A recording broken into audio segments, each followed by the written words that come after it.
अहमद एक middle class खानदान से ताल्लुक रखता था। उसके वालिद एक छोटी दुकान चलाते थे और घर के हालात हमेशा बस ठीक ठाक ही रहते थे। अहमद ने बचपन से अपने वालिदैन को पैसों की फिक्र करते देखा था।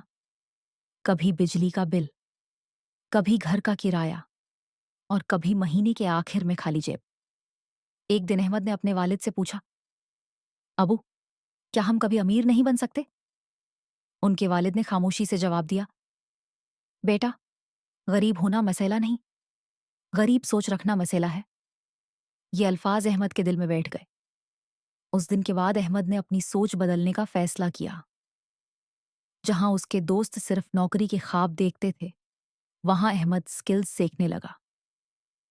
उसने मोबाइल पर वक्त ज़ाया करने के बजाय बिजनेस और सेल्फ डेवलपमेंट की वीडियोस देखना शुरू की। लोग उसका मजाक उड़ाते थे, ये बड़ा बिजनेसमैन बनेगा। लेकिन अहमद खामोश रहा। वो जानता था कि कामयाबी शौर नहीं, सब्र मांगती है। उसने छोटे से ऑनलाइन काम से शुरुआत की। शुरू में सिर्फ चंद 100 रुपए मिलते थे, लेकिन उसने हार नहीं मानी। दिन रात मेहनत, नई स्किल्स और मुस्तकिल मिजाजी ने आहिस्ता आहिस्ता उसकी जिंदगी बदलना शुरू कर दी।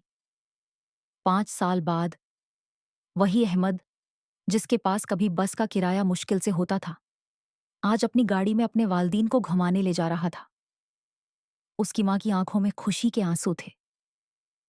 अहमद मुस्कुराकर बोला, अमीर बनने से पहले इंसान को अपनी सोच अमीर बनानी पड़ती है।